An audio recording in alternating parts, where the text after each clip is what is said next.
আসসালামু আলাইকুম রহমতুল্লাহি ওয়া বারাকাতুহু। সম্মানিত দর্শক, বিএনপির বর্তমান অবস্থা কি?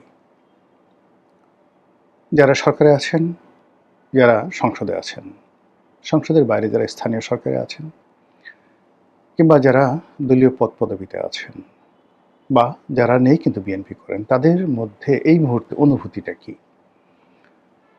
এটি যদি আপনাকে বুঝতে হয়, তাহলে সেই যে আমাদের মরমী কবি, বিখ্যাত মরমী কবি হাসন রাজা, সেটি হলো মানে লোকে বলে বলে রে ঘরবাড়ি ভালা না আমার, কি ঘর বাঁধিব আমি শূন্যেরও মাঝার, যেখানে আমার ফাউন্ডেশন নেই, মাটি নেই, তো সেখানে বাতাসের উপর আমি কিভাবে ঘর তৈরি করব? কবির সেই কথা।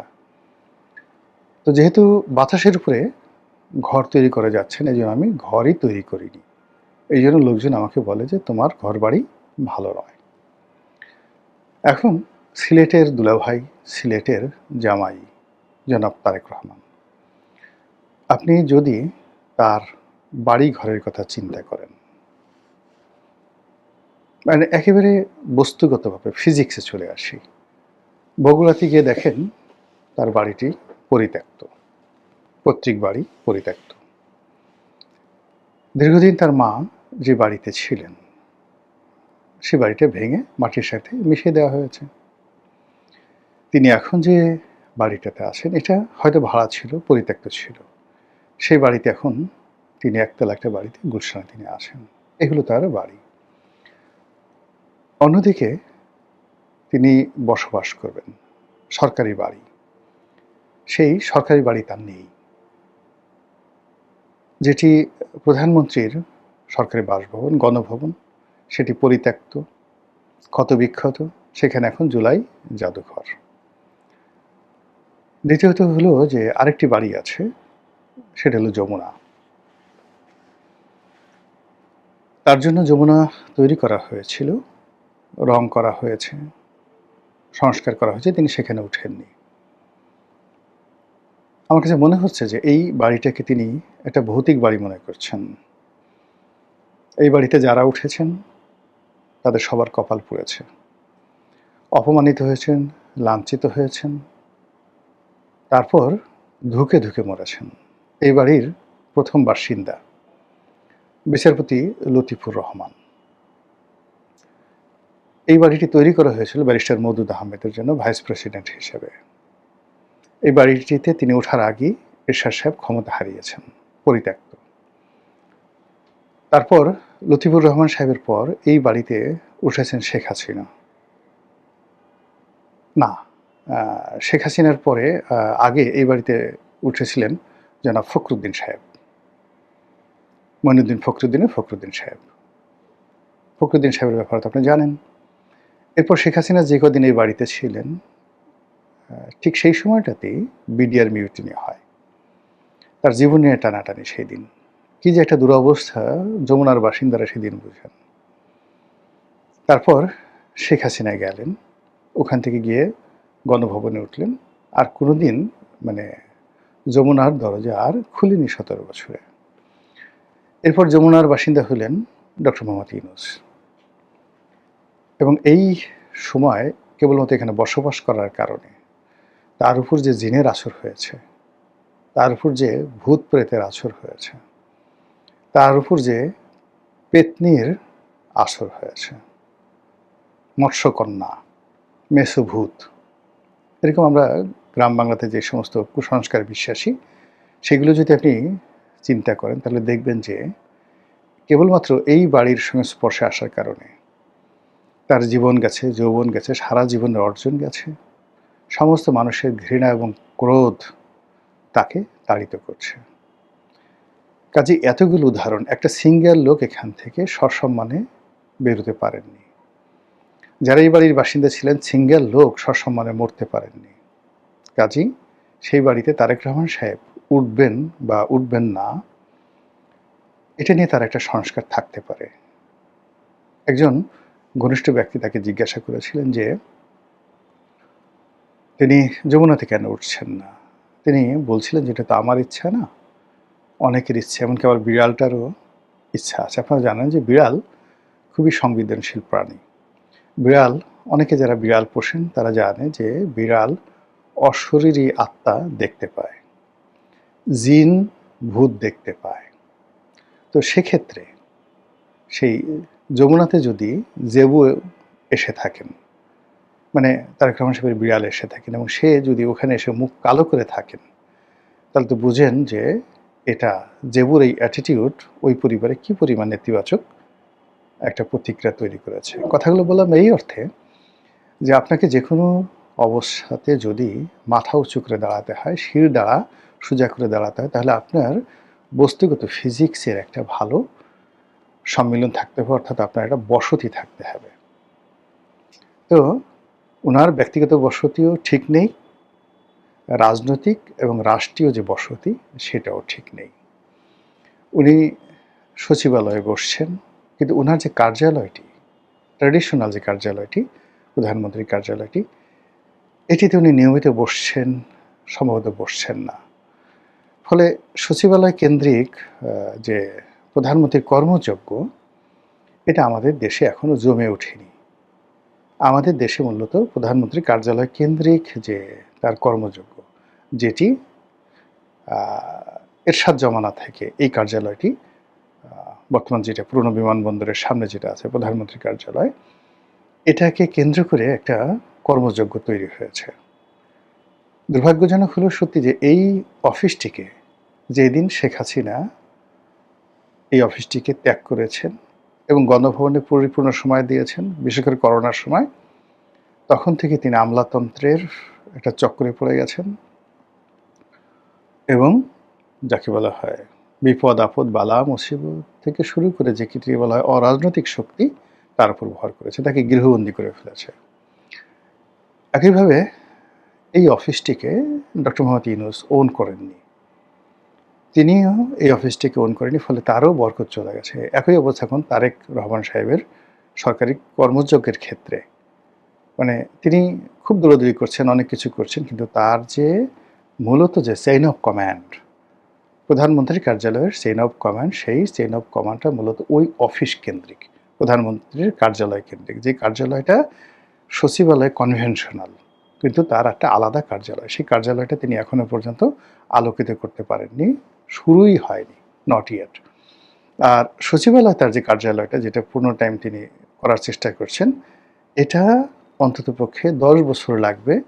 এখানে যদি একজন, মানে ওই অফিসটাকে পরিত্যক্ত ঘোষণা করে যদি সচিবালয়ে তারেক রহমান সাহেব টানা 10 বছর বসেন, তাহলে ভবিষ্যতে জাইমা রহমান এসে বা জুবাইদুর রহমান এসে এটাকে একটা নতুন অফিস করতে পারবেন। কিন্তু এখন পর্যন্ত রাষ্ট্রযন্ত্রের কাজ, ফাইল যেভাবে চলাচল করে, যেভাবে আমলাতন্ত্র অভ্যস্ত, সেটা হলো ওই তেজগাঁও অফিস কেন্দ্রিক। সেখান থেকে তারেক রহমান সাহেব এবং ইউনূস সাহেব কোনো সাপোর্ট এখন পর্যন্ত পাচ্ছেন না।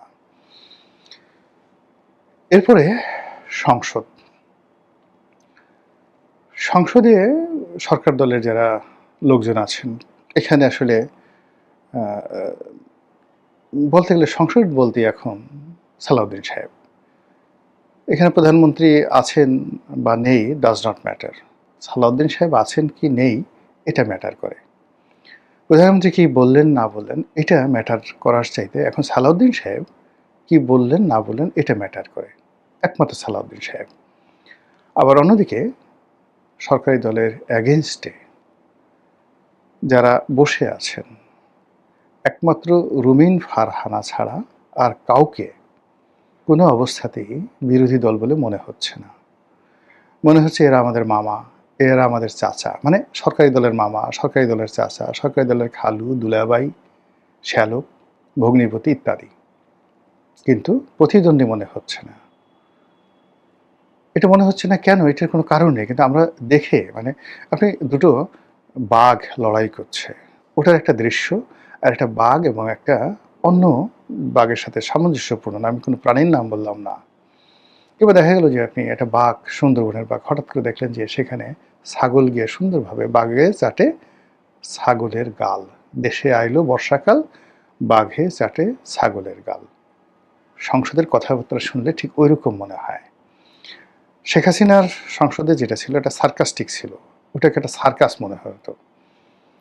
কিন্তু সার্কাসের মধ্যে বাঘের গলার মধ্যে হাত দেওয়া হয়, হাতির অন্ডকোষ চেপে ধরা হয়, হাতির মুখের মধ্যে মানুষ মুখ ঢুকিয়ে দেয়, এরগুলোকে সার্কাস্টিক বলা হয়। কিন্তু সার্কাসের মধ্যে কোনো বাঘের গাল ছাগলে চেটে দিয়েছে এইরকম কোনো ঘটনা কিন্তু আমরা দেখিনি। কাজেই শেখ হাসিনার যে সার্কাস্টিক সংসদ ছিল, এটা এখন বর্ষাকালের সংসদ হয়ে গেছে, যেটাকে দেখলে মনে হচ্ছে ছাগলে চাটে বাঘের গাল, এটা আমাদের মনে হচ্ছে। এখন এর জন্য আপনি আমাকে রাগ হতে পারেন, সমালোচনা করতে পারেন, কিন্তু আমার মনে হচ্ছে আমার মতো বহু মানুষ এরকম মনে হচ্ছে। তো এই অবস্থাতে কি হচ্ছে, সরকারের যে হৃদস্পন্দন, প্রাণস্পন্দন, এই প্রাণস্পন্দন কাজ করছে না, রক্ত সঞ্চালন হচ্ছে না, আমলাতান্ত্রিক জটিলতা দেখা দিচ্ছে, দলের ভিতরে বাইরে ভুল বোঝাবুঝি হচ্ছে।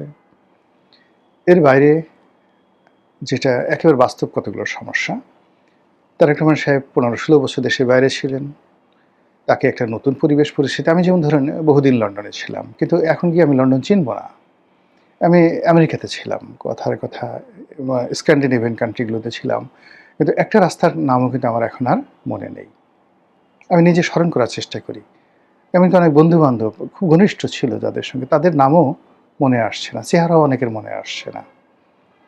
তো সেক্ষেত্রে 17 বছর উনি অনবরত দেশের বাইরে ছিলেন, ফলে এখানে এসে সবার সাথে তার সম্পর্ক করা, অ্যাডাপশন করা, বাংলার পরিবেশ বোঝা, এটা ওনার পক্ষে সম্ভব ন্যাচারালি হচ্ছে না। আর এই জায়গাটা দখল করে রেখেছে 3 শ্রেণীর মানুষ। 1 নম্বর হলো লন্ডনে ওনার যার সাথে যারা সঙ্গী সাথী ছিলেন তারা, 2 নম্বর হলো পারিবারিকভাবে তারা যারা ওয়েল কানেক্টেড ছিলেন, 3 নম্বর হলো ধড়িবাজ প্রকৃতির, খুব মিষ্টি মিষ্টি কথাবার্তা বলে আর মানুষকে কনফিউজড করতে ফেলে মুনাফিক টাইপের কিছু লোক, যারা মানে ম্যাজিক্যাল কিছু কথাবার্তা বলে, জাদুকরী কিছু কথাবার্তা বলে মুহূর্তের মধ্যে আপনার ভিতরে একটা বিস্ময় তৈরি করে ফেলতে পারে। এইরকম কিছু লোক প্রধানমন্ত্রীর কার্যালয়, প্রধানমন্ত্রীর অফিস, প্রধানমন্ত্রীর ব্যক্তিগত যে বলয়, সেই জায়গাতে এই লোকগুলো ঢুকে গেছে। ফলে এই 3 শ্রেণীর দাপটে যারা বিএনপির ত্যাগী, পরীক্ষিত, তারা কাছে ভিড়তে পারছে না। বেশিরভাগ বিএনপির যারা নেতাকর্মী, তারা দল থেকে নিজেদেরকে নিবৃত রেখেছে, অনেকে মন ভার করে বসে আছে। বিএনপির অফিসগুলো গিয়ে দেখেন খা খা করে, কোনো লোকজন নেই। বিএনপির যে সমস্ত নেতা রয়েছেন, মানে যখন একটা সরকারের স্বাভাবিক গতি থাকে, স্পন্দন থাকে, সেখানে আপনি পদ পদবিতে থাকেন বা না থাকেন, বাড়ির সামনে শত শত মানুষের ভিড় থাকে। আপনি ধরুন শেখ সেলিম যখন মন্ত্রী ছিলেন না, মন্ত্রী জাস্ট একজন সংসদ সদস্য, বা শেখ হেলাল, মানে এদের যে ক্ষমতাগুলো আছে, বাড়িধারাতে গিয়ে বা শেখ হেলাল বাড়ির সামনে গিয়ে দেখেন অন্তত পক্ষে বৃষ্টির দিনে দেখা করার জন্য 500 লোক লাইন দিয়ে রাস্তায় দাঁড়িয়ে থাকতো। এটা হলো একটা ক্ষমতার কেন্দ্র। আপনি যখন 96 সনে স্বরাষ্ট্রমন্ত্রী ছিলেন নাসিম সাহেব, তোফায়েল আহমেদ ছিলেন তখন বাণিজ্য মন্ত্রী, মানে আমি এমনও ঘটনা গেছে, সকাল 7টার সময় বাসায় গিয়ে দেখি তোফায়েল সাহেবের বাসা অন্তত ভিতরে বাইরে মিলে 1000 লোক দাঁড়ানো, নাসিম সাহেবের বাসা দোতলা নিচতলায় মিলিয়ে আরও 1000 লোক দাঁড়ানো। এবং একদিন গিয়ে দেখি যে তার সাথে দেখা করার জন্য আসছেন ওই যে জাহেদ মালেক ছিল যে স্বাস্থ্যমন্ত্রী, তো জাহেদ মালিকের বাবা কর্নেল মালিক, যিনি ঢাকার মেয়র ছিলেন, তার মতো মানুষ একটা মার্সিডিজ গাড়িতে করে এসে তিনি দেখা করতে আসছেন। তো 1.5 থেকে 2 ঘন্টা তিনি রাস্তায় দাঁড়িয়েছেন, গাড়ি এসি ছেড়ে, তার মধ্যে তিনি অপেক্ষা করছেন, ভিতরে ঢুকতে পারছেন না। তো এরকম যখন প্রাণের একটা স্পন্দন থাকে, তখন যে কোনো রাজনৈতিক যারা পোর্টফোলিও ব্যক্তিত্ব, পাওয়ারফুল মিনিস্টার, তাদেরকে ঘিরে এরকম অবস্থা হয়। এখন গিয়ে দেখেন তো এই সরকারের মানে কোন মন্ত্রী, কোন এমপির এরকম পাবলিক রিলেশন আছে, জনগণ তাদের কাছে যাচ্ছে? কোথাও যাচ্ছে না। এর ফলে কি হলো, দলের মধ্যে এক ধরনের হতাশা দেখা দিয়েছে। দলের মধ্যে এক ধরনের যাকে বলা হয় উদ্বেগ এবং উৎকণ্ঠা দেখা দিয়েছে। দলের যারা পরীক্ষিত লোকজন তাদের মধ্যে অভিমান দেখা দিয়েছে এবং এই অভিমান দলটিকে সর্বনাশ করে ছাড়বে এবং এখান থেকে রাতারাতি বের হওয়ার মতো কোনো রকম পরিকল্পনা সরকারের বা দলের